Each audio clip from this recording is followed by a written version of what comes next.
Debata je nek pogovor, kjer mi za svojimi argumenti probamo prepričati sodnike, da imamo mi, zato kar se mi zavzemamo, da imamo prav. Napišem različne besede iz trditve na internet in pol pač pogledam malo po različnih straneh. Velikokrat nam pa tudi še učijo za take gradiva.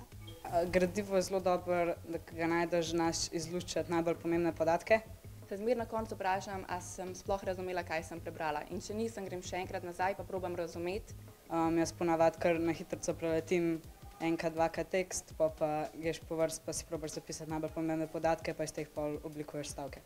Zelo rada berem, zaradi tega, ker izvem veliko novih stvari in mi to pa pomaga pač pri raznih predmetih in v šoli. Tudi prepričevanje staršev, učiteljev mi tudi to pomaga.